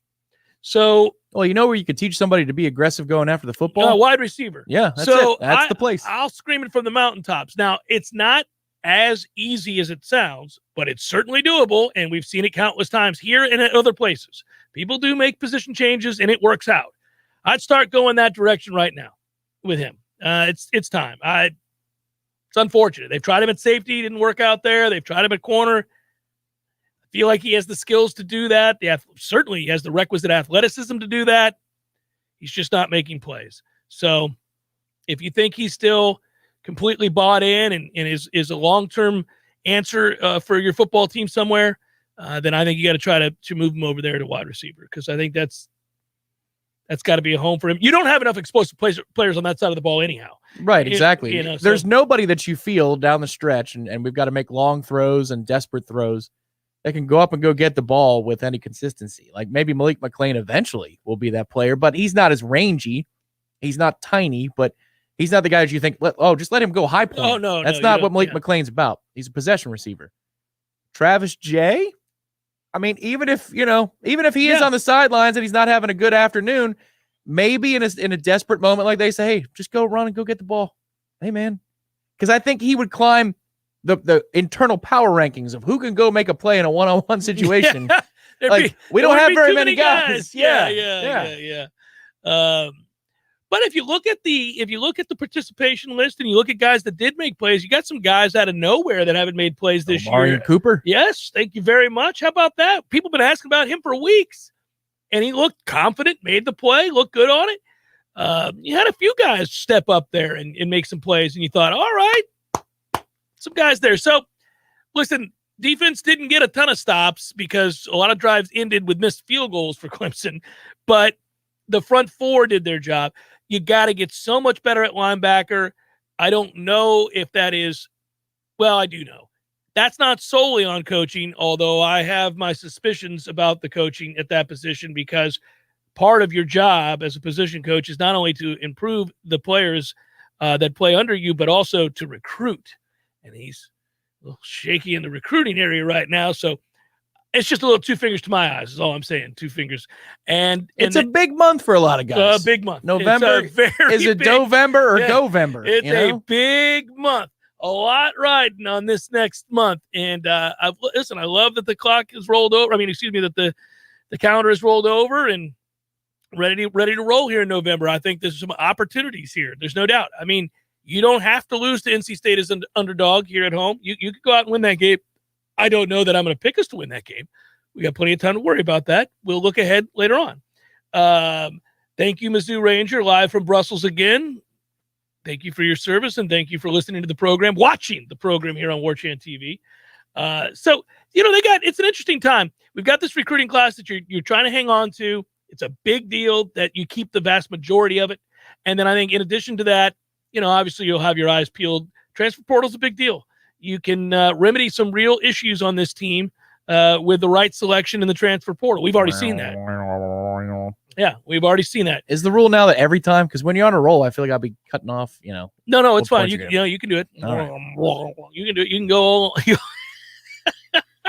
My portal is gruff. My portal. Your portal spits stuff out. My portal's a rocky ride. My portal in the first hour was downtrodden. You brought up the transfer portal. Like, hey, you got to rep that. It's a moody. Let's get that portal transfer portal. Hey, I need that portal to get moving. Let's go. Got some guys we got to get in here. You could use a lot of help. Yeah, frankly. Yeah, a lot of help. Well, this is. So you can look at this game a ton of ways. Yes, but you can. But it's one of those. Won. Yeah, correct. Yeah, it's a game that you had a chance to close out and steal. You didn't. It's disappointing. Steal is the right word. We would have stolen this game. Yes, but it's also it's a sign of improvement that you're in it against a group that's much more talented than you are. That is true. It's disappointing because you had a real chance to. Again, you had the lead. That wasn't by accident. Your defense came up with 2 immense series in a row, which shows growth. But then you could also look at it. I'm not going to give BT Potter the 49-yard field goal, but I'll give him the other 2 that he missed. So Clemson did score roughly about the right total, even with the BS touchdown at the end. 30 is about the right number for what Clemson did on Saturday. And we had said that we would be wagging our finger at the defensive coordinator if Clemson got past 21, 24 points. And yet I don't sense that you feel all that angry at Adam Fuller, even though Clemson scored by far the most points they have in regulation against an FBS opponent this season. Well, the last 6 points I'm not going to give to Clemson's offense. That's what I'm saying. You trade those for 2 of the missed field goals. Yeah, so 30 is about indicative of where they were. Yeah. I just think that when you consider the back end of our defense and what we have at linebacker, my biggest fear, and you saw some of it, maybe not as much as you should have. My biggest fear going into this game was that I would have just isolated Florida State's linebackers all day long in coverage and I would have been thrown to my backs. They did throw to their backs a lot, and I thought that Akeem Dent and a couple of others really made some big plays to shut that down. They made the initial guy miss, and then Akeem Dent comes up, especially in the first half, and makes some big tackles. Well, the first series, the third down in the open field. He makes a couple other tackles where you're like, wow, okay. I mean, he gets downhill and he commits. He was given the opportunity, was Coach Fuller. We're going to have to pull that audio for Wednesday. But he was given the opportunity to praise Akeem Dent. And he didn't do it. No, he went the other way. So he needs to be better. Like, wow. You know why? You know why? Well, he had a couple of critical missed assignments late down the stretch there. Well, there's that. And then I just think that that's a kid who has an awful lot of ability, who hasn't always, well. Correct. Yeah. Yeah. So subtext loud and clear. I ran, again, I think that kid, we first guessed that Shipley might be the best player on the field on Saturday. It turned out that he was ready for that breakout and played very well. Ran tough. He didn't have, when you go back and look at the numbers, he didn't have nearly as much success on a per play basis as you might have thought. Some explosives. That was the one thing, because he's a one cut, and if you're not aligned properly or you got linebackers with their eyes in the wrong place, God, the second quarter was, everything you don't want. Oh, I out was of your screaming, linebackers. get off. They're running around. Oh, no. Where are you going? Our linebackers aren't good, man. They have not been good. I do think they play hard. hard. I'm not going to criticize effort. I don't see any problem there. That's one thing that I always take a close look at, but they just don't. Yeah, it was rat trap and central right there. Well, you just don't have complete players at that position. You just don't have a do-everything linebacker on this team. You got some of the guys you have some skills in. I'll give you a perfect example. DJ Lundy playing the run, triggering downhill is a problem for people. That's a big man that'll come up and hit you. If he finds the right gap. If he finds the right gap, you've got some problems. Doesn't always diagnose real well. Correct. Can't cover anybody. Okay. So then we go on to the next, and we can do this exercise Deloach with all was of our all over guys. the place too. I'm like, well, where are you going? He didn't play well. Where are you going? We don't diagnose real well. We don't cover real well. Tom, it is a flawed segment group, okay? Yes. It is a flawed segment group. Breaking news. And it's been now, so people get mad and they say, well, you got to do a better job of it. Listen, man, some of this is about getting better players. You're going to have to recruit your way out of this. Like, really good players help coaches look really good. And I don't know if you saw it. Kirby Smart's answer. Did you see? I'll find it during the break. We should play it because this should be on a loop for everybody. And most everybody understands it and knows it. But the way he said it, I give him credit. They just beat the brakes off of Florida 34-7. And he's got a chance to gloat, and he really doesn't go there. He talks about how damn good his players are. And he's like, look, guys, recruiting is everything. And you find a good team, yeah, they may have good coaches, but they got great players. And he's like, you can't out-coach great players. I don't care how good a coach you are. If the other team has great players, you ain't going to win. They're going to beat your good coaching. They're going to beat your ass. And he's just like all in on the recruiting is the world. Recruiting is everything. You can praise me. You can say whatever you want, but I know and you know my players are better than his players. That was nice of him in a weird way, but it's also it's applicable to where we're at. It's also a flex. Oh, it's a great flex. that Dan, you're not getting it done. Not getting it done in recruiting, Dan. Boy, Dan. And look at this. People react to me differently when I walk into high schools than they do Dan Mullen.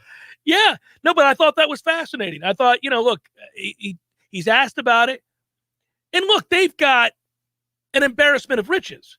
When you have a defensive lineman that is a Heisman candidate, okay, and the guys that play around him would start at Alabama or any other great program you want to name. I saw 0 plays from that football game. 0, because I was locked in on our game. And when it was in the second quarter on the bottom line, it was still no score. Well, I saw it at no score. I'm going, no, not today. Not like this. And then the next thing you know, 24-0. It was 21 points in a span of like 205. 209. That's beautiful. When we got to halftime and we were down by merely a score. Yeah, only a score, yeah. And then Georgia had surged. Again, I just saw that on the Twitterverse. I did not watch a play. I thought, all right, this could be a really good Saturday. It's a bad 2 minutes. It's right at the end of the half. It's like situations. No, it's at the end of the half. When I texted you in our game, we've got to get to halftime. Because at that point it was 17-13. Yep. And I texted Tom, we have got to get in the locker room because this thing, we were reeling at that point. We were kind of hands up, like, can the bell ring, please? Right. We need the bell to ring. Just swinging I'm like, God, get your hands up. hold. I want, like, can we grab, hold? And I was so thankful that Dabo chose to be passive at the end of the first half. And I thought, all right, good. Get us in the locker room. Here we go. We're on the road. We're kind of up against it here, but we're within a score. We got a chance. Florida couldn't get to the locker room fast enough, buddy. It's the final 2:09, and it's just pada. And they're like, oh, his knees are going. He's not going to make the bell. And then it's a pick six. It's 1st and 10 from the 49. Mm-hmm. 1st and 10 from the 49. That's unbelievable. 2nd and 14 because I guess it was a negative 4-yard gain. The ESPN play-by-play doesn't have it clean. But it's 3rd and 14 from the 45-yard line. And you're just going to call a simple draw? Dabo. Hey, listen. What are you doing? He's telling you he doesn't trust his quarterback. That's what he's doing. I mean, that's unbelievable. Though, even the way they called all three plays, you're like, are you even trying to score? He was saying, let's get to the locker room, guys. Read the room, man. I know, he couldn't read it. No, he's been hurt. His heart has been broken. That's right. He has been hurt. Like, she's throwing herself at you. Just Tony, ask for the phone number. No, I don't believe it. Tony Elliott. She's going to make fun of me. He's saying, we've got him on the ropes, coach. Let's settle down, Tony. No, Tony. Let's not. Hey, we're out over our skis here. Let's take Have it to the locker room. Have you been to the Texarkana Rodeo before, Tony? Because I sure have. Twice she's asked you what you're doing on Saturday. Why won't you get her number? Oh, no, she's just going to make fun of me. Oh, yeah. Oh, get the number. I'm doing some chores, It's going to be a busy day. It's the Jeff Cameron Show, 93.3 Real Talk Radio, Warchant TV. Hi, Chris Kraft for Kraft Nissan. The all-new 2022 Nissan Frontiers are arriving daily. If you haven't seen one, you're missing out. Praises for this total redo keep pouring in. Motor Trend says Frontier is a truck we'd hoped it'd be and more, raising the bar in design and amenities. Autoblog.com screams that the all-new Frontier is worth the wait. My favorite review, Car and Driver took one out for a test drive. They said motorists kept giving them a thumbs up and waving them down for a closer look. One of the biggest improvements is that the interior is a whole lot quieter, prompting a Road and Track reviewer to say, the new Nissan Frontier is my favorite midsize truck. Motor1.com said if Frontier is targeting the Tacoma, Frontier won. You can get a lot more truck for a lot less money, which is exactly why CarBuzz.com claims that now is the time to buy the all-new 2022 Frontier. Google it yourself. The 2022 Nissan Frontier is the most truck for your money and soon to become Tallahassee's favorite midsize truck. Kraft Nissan, Tallahassee. This is an insurance market alert from Barbara at Faircloth Insurance in Tallahassee. A few months ago, I asked you to contact your legislators to help stop the skyrocketing property insurance rates in Florida. Other states average 2 lawsuits per day on property insurance claims. Florida has 384 per day. The property owners of Florida are being taken advantage of, but it is not by the insurance companies. The companies are paying out 10 times the cost of a claim or more that would have been paid anyway. People are canvassing neighborhoods, knocking on doors, suggesting that the property owner may have some damage. The property owner innocently signs something that turns all control of any claim settlement to an attorney that becomes the person designated to get the claim check and who controls the disbursement of the claim payment. If we want these rates to go down, we must reach out to our legislators and let them know how unaffordable home insurance has become and that we want them to support reform that will fix the issues. This has been an insurance market alert from Barbara at Faircloth Insurance in Tallahassee. Our partners at ISF know you want to do amazing things. You have big ideas and goals for the future. For over 40 years, ISF has focused on solving the future for state government through strategy, process, and technology. As a national management and IT consulting firm, ISF has the expertise to transform strategies, refine processes, and implement solutions to lead you in today's changing environment. ISF, your vision plus our expertise brings your brilliant ideas to life. Visit ISF.com to learn more. ISF, solving the future. Wooden Glass has been taking care of families since 1945. Experienced, reliable professionals who offer only the best, like Wooden's top-of-the-line bath enclosures. Eye-catching storefronts are a specialty at Wooden Glass, and they provide precise installation. Wooden Glass, Tallahassee's first family in glass. Online at woodenglass.com. Call 850-222-5781.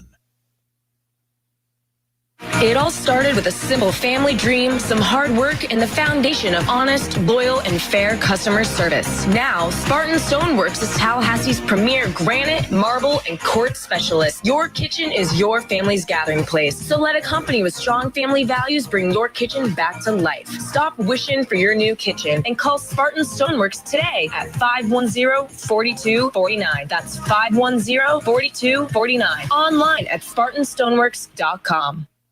We all want more energy, more strength, more results. Well, welcome to Orange Theory Fitness as you take a step towards feeling more alive today. Backed by science, Orange Theory's heart rate monitored workout is scientifically designed to keep heart rates in a target zone, spiking metabolism and increasing energy. Orange Theory Fitness is a one-of-a-kind group personal training workout resulting in more energy, visible toning, and extra calorie burn for up to 36 hours. Experience a more vibrant life today with Orange Theory Fitness. To find out more, go to orangetheoryfitness.com. Jeff Cameron Show is a production of the Warchant.com Multimedia Network. Check out Warchant.com today for the latest news inside Florida State athletics. That's Warchant.com. Now, back to Jeff on Real Talk 93.3.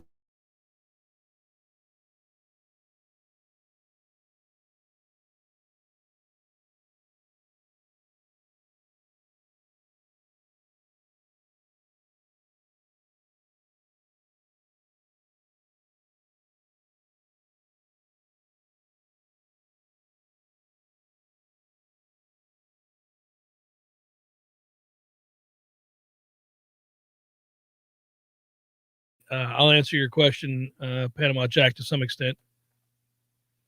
In places where you've seen some of the first or second year coaches have success, fans rightfully say things like, well, why can't we do that? Why can't we also have that kind of success?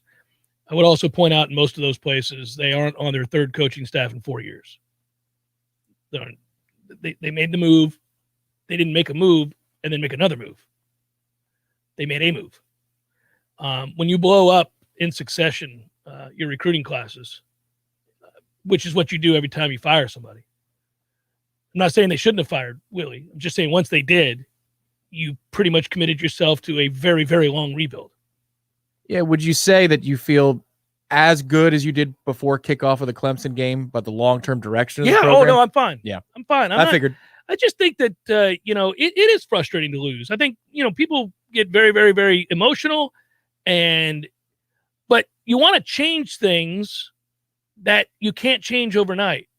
It's like, I liken us to, and I don't mean this sarcastically or cruelly, but I liken this to somebody who's tired of being overweight and they'd like to look better and feel better, and they want to feel that way tomorrow. Well, if you got 100 pounds to lose, you can't do that. It ain't going to happen tomorrow. It's not going to happen next week. And there are some unfortunate hurdles to get past along the way. Now, it can be rewarding. It can be very rewarding. And you can, check the boxes. Hey, we're making progress. If I'm 300 pounds and I want to weigh 200 pounds and I can get down to 275 in whatever amount of time that I've set forth for myself through strict diet and discipline and workout or whatever, great. You get there, man. You feel a little better about yourself, but you still have a long way to go. Still got 75 pounds to go. It sucks. You wake up, you're still pretty heavy. And then, but you've got to be willing to put in the work and the time and understand that that's not going to change just because you want it to. It's not going to change overnight. And Florida State's in a situation where they got to get better. They got to show signs of getting better. Well, they've done that. It's undeniable that they are better now than they were 3 weeks ago. They're a much better team. Chosen the sand pits. Yeah. We have chosen to go to the sand pits and work with Coach Ham. You're in a terribly difficult situation, some of which, you did not obviously incur or bring about, but you still have to overcome. So I think, you go back to the way it ended with Jimbo, and no doubt at that point, the program was in shambles, and you look at the amount of players that at that time were committed to Florida State, and then you blow that whole thing up. And there wasn't a lot because he had stopped recruiting that whole last however many months. And then Willie comes in, and then if you look at the players that he got committed, and then you hit the reset button there too. And, the vast majority of those players are not here either. And so you're starting over, in essence, for the third time. And in most of these other places where you see some guys having success, not to in any way mitigate their successes. In fact, I think the Mel Tucker story is one of the best stories of the year. And that was a huge win for Michigan State, down 18 to come back and beat Michigan is insane. Good for them. I love that guy. He's done a great job in the transfer portal, and he's done a great job getting them ready to play. But when you're not like changing entire staffs for a third time in 4 years, it's a little bit easier. Ira Schafel is there waiting patiently, and I appreciate that. Ira, what's up, baby? How you doing? I'm good. How you doing, Jeff? I'm doing great, man. I'm encouraged, a little disappointed, a little frustrated, but at the same time feel pretty good about the overall direction of the program. I'm going to guess, I could be wrong, that the folks on our boards at warchant.com don't feel the same way. It's a mixed bag, man. I think like in the immediacy after the game, you're so close, to victory that you could touch it. And I think, really everybody, I think collectively, when they got that stop after Jermaine Johnson's touchdown, and they come back out and get a stop and get a sack on third down, I think that was probably the first time everybody thought, wait a minute, they're going to win this thing. And then when it doesn't happen, then you start looking at all the reasons you didn't. And obviously it ended with the comedy of errors on the last play. But yeah, no, I think, there's a mix. Some people are mad. Some people are, at least somewhat optimistic about the future. Yeah, I don't even worry about the last play. I know some people who might have had money on that certainly do, and that will linger with you for a while. But it's a big boy game, this gambling world, so you either handle that or you don't. But that has nothing really to do with how the game played out. I think moreover, it was, in some ways, I think it's just a sobering reminder, Ira, of how far they have to go when they face, even in this case, just an elite unit. And I'm talking about Clemson's defense. It was abundantly clear pretty early that this offensive line had no chance against that defensive line. Everything else beyond that, to me, becomes sort of window dressing. You're not going to overcome that most often if you can't block the other team. And Florida State just couldn't block Clemson. I think at the end of the day, that's where we're at. Well, and, Kenny Dillingham talked today when he met with the media and about some of their approach. A lot of people were wondering why they didn't throw it or why they didn't run it more and why they went empty a lot, 4 or 5 wide receivers. And, he said, look, we just felt like we had a better chance of blocking up that 3-man front and, some of the pressures they would bring that way than they did if they just went with their normal defense, which can do a lot of different things to confuse you and also can be a major challenge to block. So, he even said, look, looking back, that didn't work either. But it's one of those things where I don't know if there's a right answer. I think that's the challenge in sports sometimes is, we sit here and think, well, what if you did this? What if you did that? What if you did this? Well, look, man, and I wrote about it in my 3-2-1. All of their best players on their defensive front were like the number 1 player in the country coming out of high school at their position. And there's 5 stars after 5 star after 5 star, and you're going up against a bunch of guys in an offensive line that's doing their best, but they were not that level of player. And so, that's going to be a challenge. At the same time, they did put themselves in position to have a chance to win. So, yeah, I came away from that game, overall feeling good about it. But, obviously, and we've talked about it a lot already, what they do this weekend is probably going to determine whether or not people look back at that game as a positive step or not. It's an important week, an important game. I think the remainder of the season is very important in that way, too. I mean, on the one hand, it's not shocking you went and lost to Clemson. It is frustrating. I think you're right. People allowed themselves to believe there at the very end. Hell, I did. I thought we were going to steal a win in a game in which we were fairly dominated. I mean, I think you really go back and look at a play-by-play basis. Clemson pretty much dominated Florida State. You have the one long play, Toafili's unbelievable play. But other than that, Florida State really did nothing on offense. And yet there you were, and you had a chance to win. And you thought, oh, man, maybe we steal this one. We keep the momentum going. It doesn't really matter. Like you said last night on the Smash, you don't have to give the win back. It doesn't really matter. You'll take that win and keep rolling. And so when it doesn't happen, it's a bit of a gut punch. But for the players, as opposed to the fans, this is sort of, are you professional enough, for lack of a better term?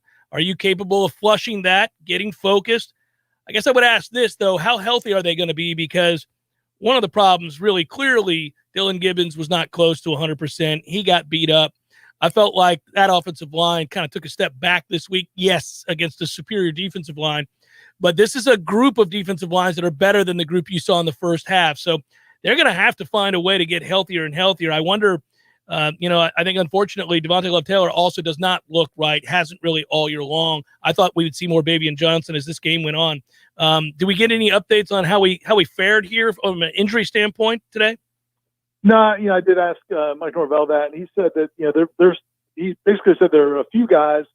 He may have said several, but he said a few guys that they're going to have to monitor throughout the week to see whether or not they're available. And I think definitely hit on one. I mean, I think Dylan Gibbons probably did everything he could to play in that game, played every snap in that game, and you wonder if he can come back and play again 1 week later. And and I think Kenny Dillingham and Norvell said that it was great. It was gutty for him to play in that game, but the fact that he missed that whole week of practice might have contributed to some of the issues in terms of false starts and other areas. So, I wouldn't shock me if you see Babian Johnson this week, but we'll see as the week goes on. Another one, Cam McDonald went down at some point during that game, and he didn't look great when he was leaving the field. So that's another one you have to watch out for. But they're definitely banged up, and you're mostly concerned about the offensive front because NC State's got a really good defense.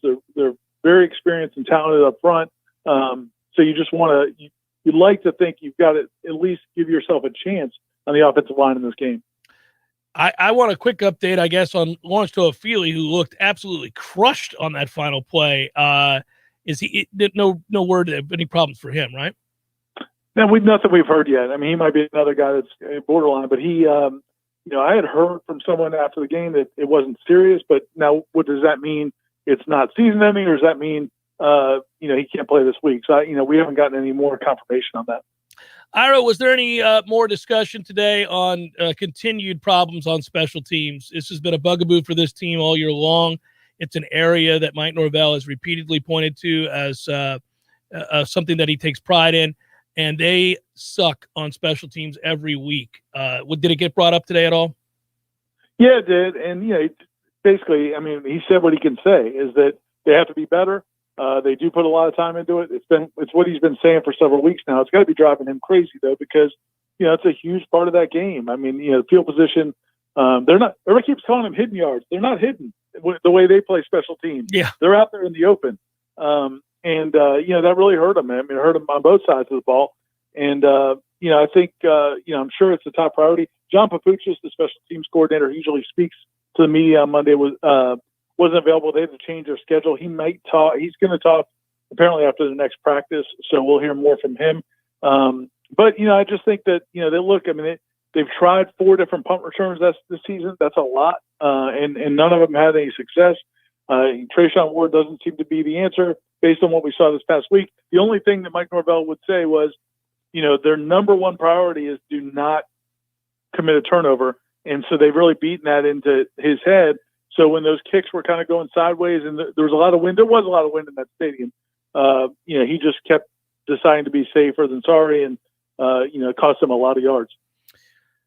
I feel like the team is moving in a positive direction despite the disappointment of that loss. Do you?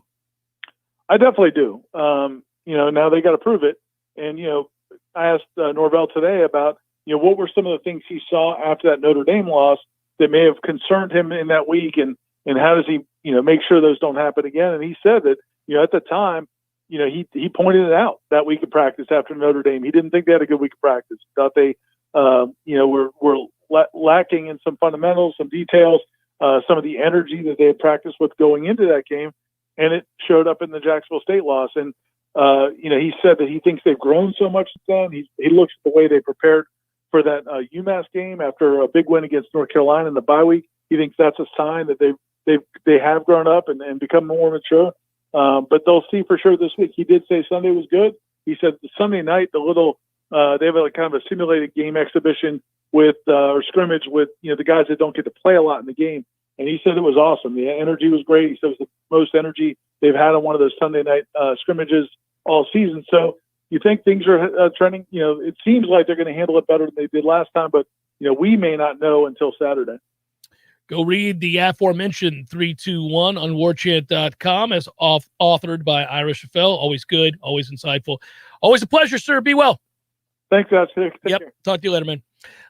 In fact, I'll talk to you and Corey tomorrow. Speaking of which, I thought we'd have a capper last night and that at least the Braves would win, and I could be happy for Corey and my other buddy, Kobe Lund, who's a huge lifelong Braves fan. But alas, that series goes on. I get my wish. I want 7 games, though. I mean, I've wanted 7 games. They can't handle it, but Man, it did feel like the World Series was over for 4 to about nothing. You're 15 thinking, minutes. Yeah. And then you realized, this thing ain't even close to over. They're making awfully hard contact early in that game where the Astros. I went, okay, we got Against issues. Some dude who hadn't pitched all year. Okay. Okay. Yeah, it was interesting.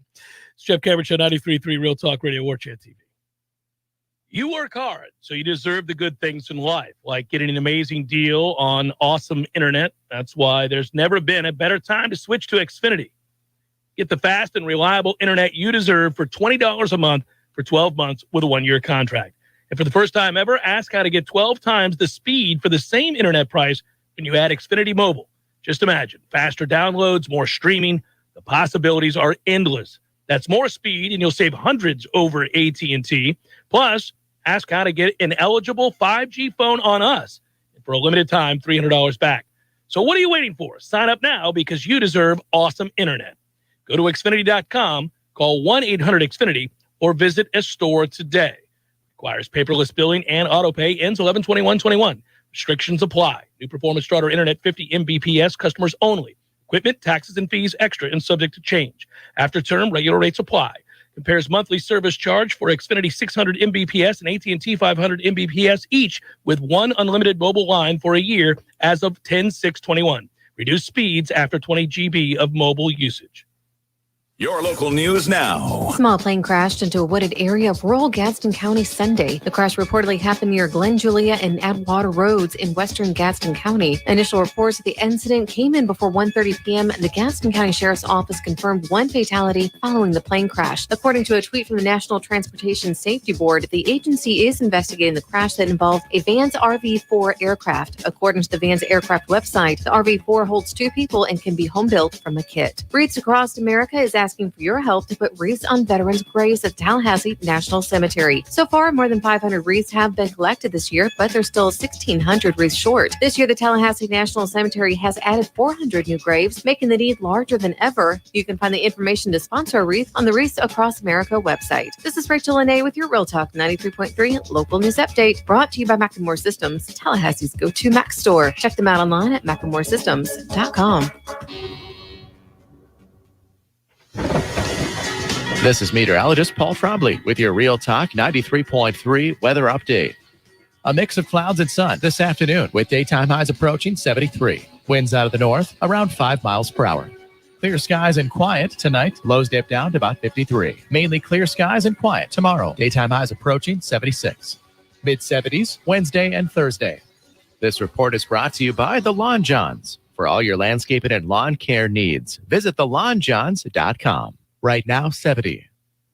Where is the best place to find Michelin, Firestone, Dunlop, Goodyear, and Bridgestone tires? Nice Tire and Auto Service. Where's the best full-service auto center? Nice Tire and Auto Service. They do everything from computerized alignments to brakes, tune-ups, and safety inspections. Where can you get complete auto service you can trust? That's easy. Nice Tire and Auto Service. 4792 Bluntstown Highway, just west of Capitol Circle. If you weren't the owner of Gordo's and all those wonderful restaurants, Eddie, what would you be doing? You know, I think I'd want to be I don't know what I'd want to be, a boat captain or a cowboy. Do you know how to use a lasso? No. You'd have to do that if you were a cowboy. Yeah, but I've never even been on a horse. It's not my place to be on a horse. I agree. And the horse thanks you. Gordo's, bringing the flavor and flair of Cuban food to Tallahassee since 1996. It's Congressman Michael Waltz on the Greg Tish Show. Good morning, Congressman. How are you doing? Hey, doing well. Again, just what you have to go through day in and day out. I don't know how you have hair left, or like Matty Rowe, just completely bald. Hey! Sorry. And the irony of it all, the progressives are the tail wagging the dogs. This whole bipartisan White House is a joke. We're just watching them eat their own. The Greg Tish Show, Monday through Friday, 6 to 9 a.m., only on Real Talk 93.3. The Jeff Cameron Show is a production of the Warchant.com Multimedia Network. Check out Warchant.com today for the latest news inside Florida State athletics. That's Warchant.com. Now, back to Jeff on Real Talk 93.3.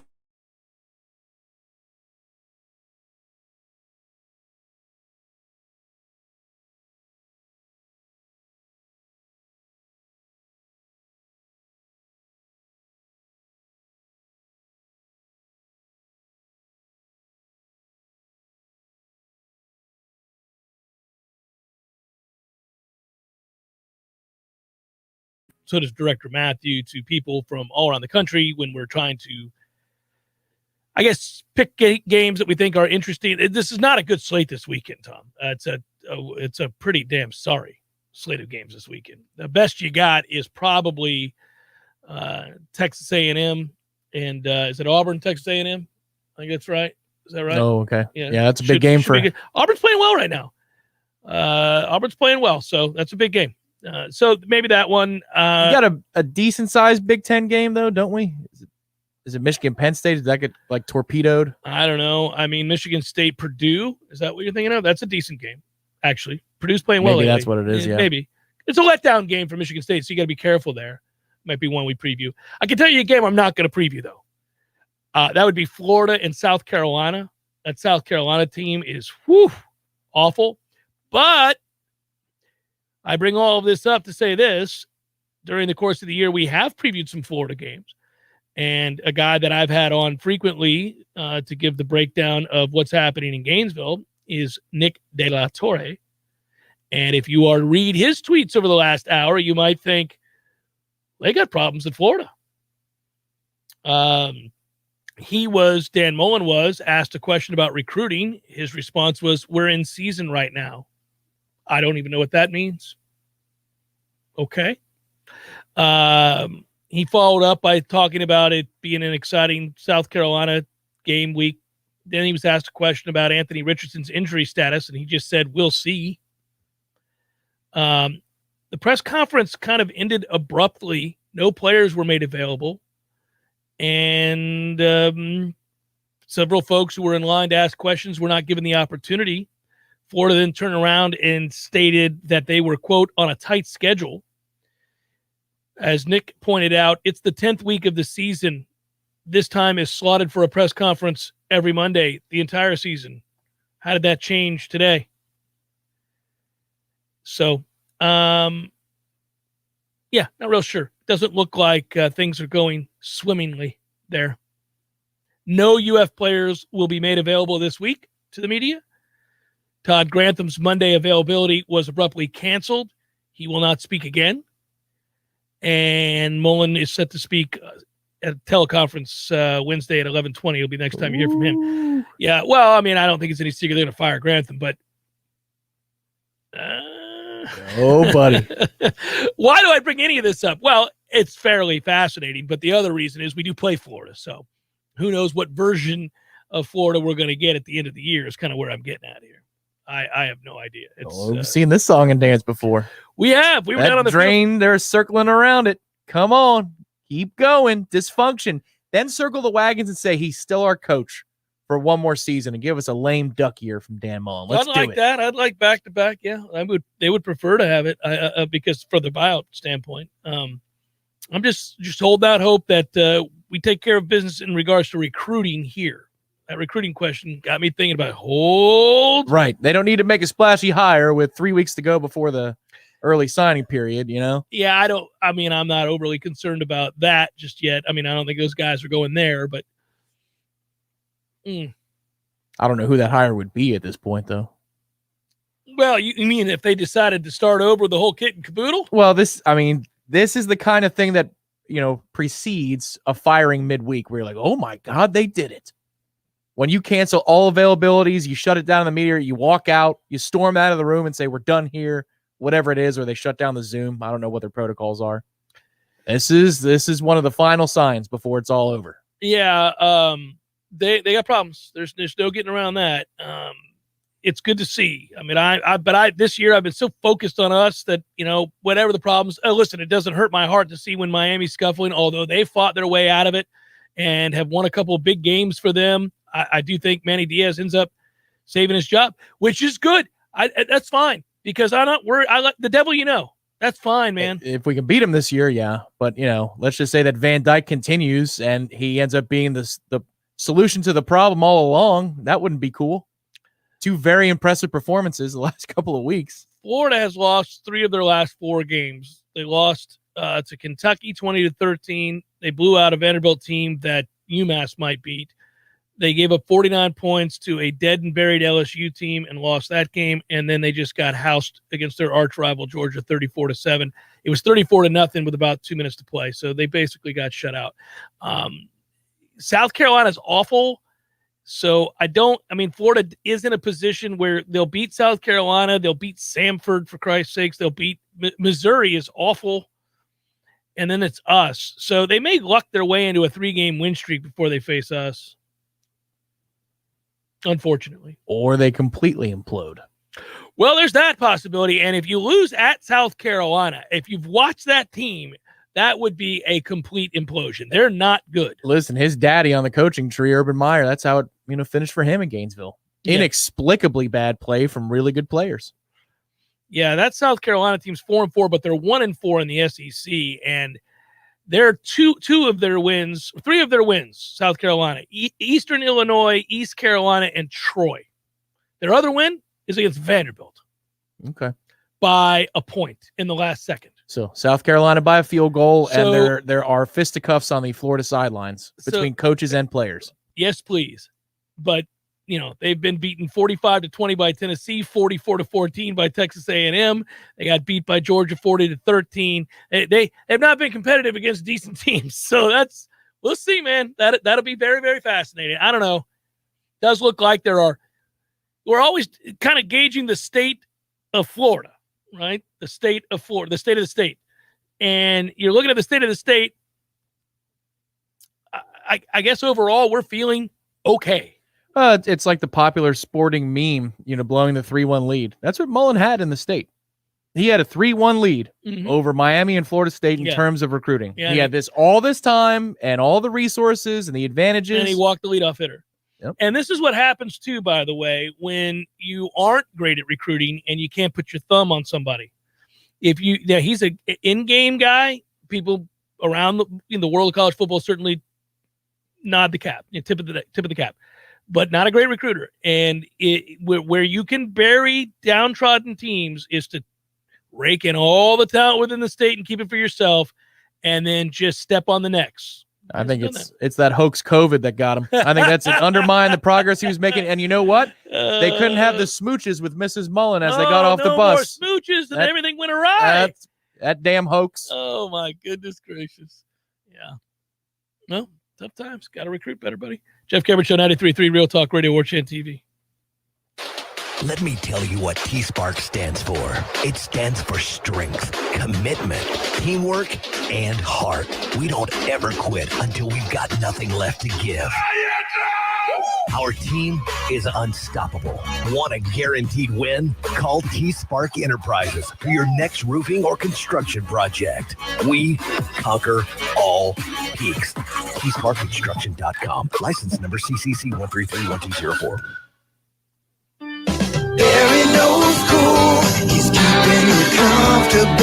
This is Kyle, Service Manager from Barano Heating and Air. Schedule an appointment from your mobile device to learn about our Total Comfort Service Program. With guaranteed same-day service, 15% off necessary repairs, and $25 berry bucks to use towards air filters and other products. Turn to the experts at Carrier and Barano Heating and Air. Any day, anytime, anywhere. Online at baranoac.com. Florida license CAC 1816-186. While other gun stores come and go, Red Hills Arms remains Tallahassee's go-to local gun store for all your firearms needs. At Red Hills Arms, they're right on target. Stop by today and get welcomed in like family. If you know me, you know how I feel about supporting local. You also know that I love dad jokes. So it really bugs me when somebody I know calls anyone other than Paul's Termite and Pest Control. This year marks 50 years that Paul's has been servicing our community as a family-owned business. That really means something. All treatment decisions are made right here, not some corporate headquarters 100 miles away, but right here. Local knowledge means they know exactly when and how to beat certain issues that are unique to our region. All decisions about North Florida made by North Floridians, and being local doesn't always mean small. Paul's is the largest locally owned termite, pest, and lawn company in the region, but you'll always get the small town treatment and quick service also. Paul's offers a same-day treatment guarantee if you call by noon. If you see something in the morning that's not supposed to be in your house, call Paul's and they'll get them all that same afternoon. It's that easy. For the elimination of termites or any other pest, and for a greener lawn too, visit callpauls.com. Let's be honest, we all have way too much stuff. Maybe your storage closet is full, your garage is full, or the guest bedroom is a mess. Call Southeast Portable Buildings, 580-6400, or visit them online at southeastportablebuildings.com.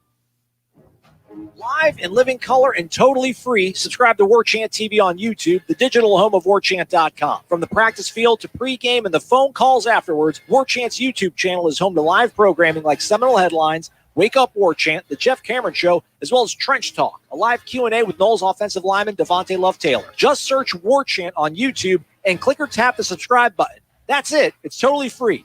Warchant TV on YouTube. Just another reason we're the ultimate Seminole sports source.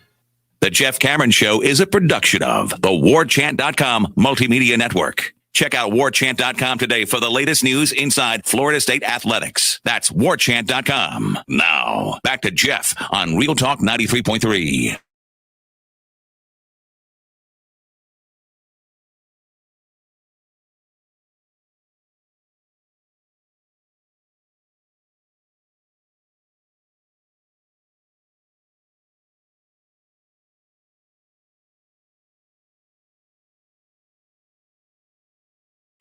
You're going to want to stop putting off a roof renovation because it's, quote, too expensive. Under the Tax Cuts and Jobs Act, you can deduct up to $1 million on your income taxes as an expense without the cost of your property to be depreciated. This reform includes improvements that are made to your commercial roofing, too. Call T-Spark Enterprises Roofing and Construction at 766-1340 or get a free quote today at tsparkconstruction.com.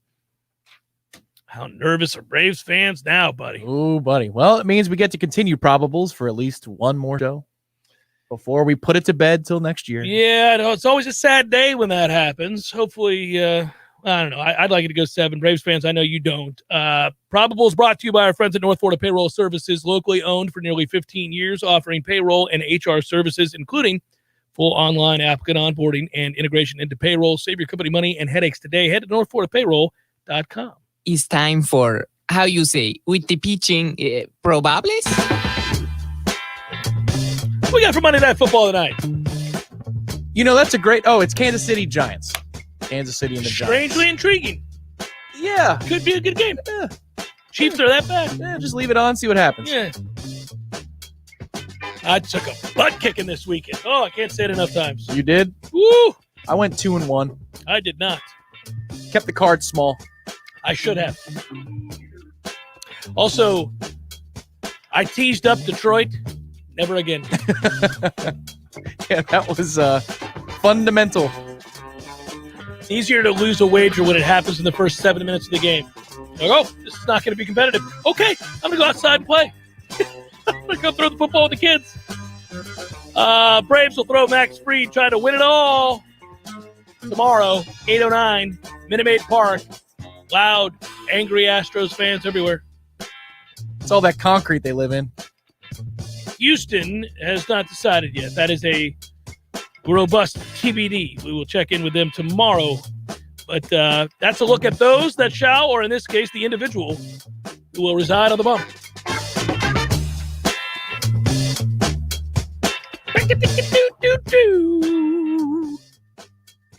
Thank you, Gabriel, for your support of the program. Oh, man, thanks.